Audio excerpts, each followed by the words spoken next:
മുത്തങ്ങ കേസിൽ പോലീസുകാരൻ വിനോദ് കൊല്ലപ്പെട്ട സംഭവത്തിൽ മുഴുവൻ പ്രതികളെയും കൽപ്പറ്റ സെഷൻസ് കോടതി വെറുതെ വിട്ടു. അതേസമയം മുത്തങ്ങ സംഭവത്തിലെ അബ്ദുൽ സലാം വധശ്രമ കേസിൽ 4 പേർ കുറ്റക്കാരാണെന്നും കോടതി കണ്ടെത്തി.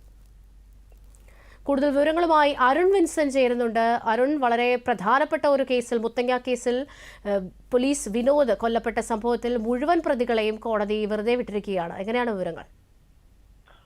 ജിന, കേരളത്തിൽ ഏറ്റവും കൂടുതൽ ചർച്ച ചെയ്യപ്പെട്ട ഒരു കേസായിരുന്നു മുത്തങ്ങ കേസ്. ഈ മുത്തങ്ങ വെടിവെപ്പ് കേസിൽ പോലീസുകാരൻ വിനോദ് കൊല്ലപ്പെട്ട സംഭവത്തിലാണ് ഇപ്പോൾ വിധി വന്നിരിക്കുന്നത്.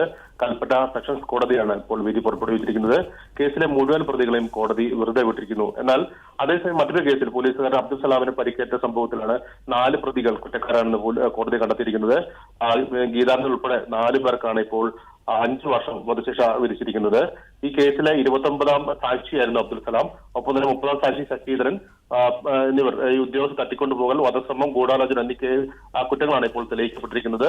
ഈ 16 കുറ്റങ്ങളിലായി 19 വർഷമാണ് കഠിന തടവും 7 മാസം തടവുമാണ് ആദ്യം ശിക്ഷ വിധിച്ചത്.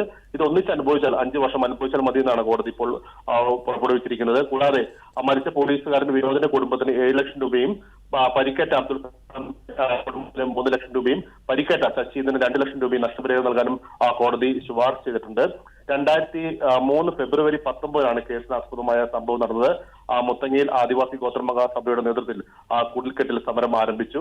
1.5 മാസം നിന്ന മുത്തങ്ങ സമരത്തിൽ ഒഴിപ്പിക്കുന്നതിനിടയിലാണ് 2003 ഫെബ്രുവരി 19 പോലീസുകാരൻ വിനോദ് കൊല്ലപ്പെട്ടത്.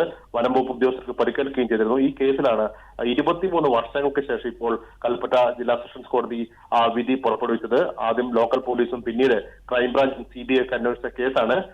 പ്രതിഭാഗത്തിന് വേണ്ടി കഴിഞ്ഞ 4 ദിവസമായി തുടർച്ചയായി കൽപ്പറ്റ ജില്ലാ സെഷൻസ് കോടതിയിൽ വാദം നടത്തിയിരുന്നു. ആദിവാസി ഗോത്രമഹാ നേതാവ് അടക്കം 57 പേരാണ് ഈ കേസിൽ പ്രതികളായത്. ഇതിൽ 12 പേർ വിചാരണ കാലയളവിൽ മരിക്കുകയും ചെയ്തിരുന്നു. ജീന, ശരി, വ്യക്തമാണ്. അരുൺ വിൻസെന്റ് ആണ് വിവരങ്ങൾ നൽകിയത്.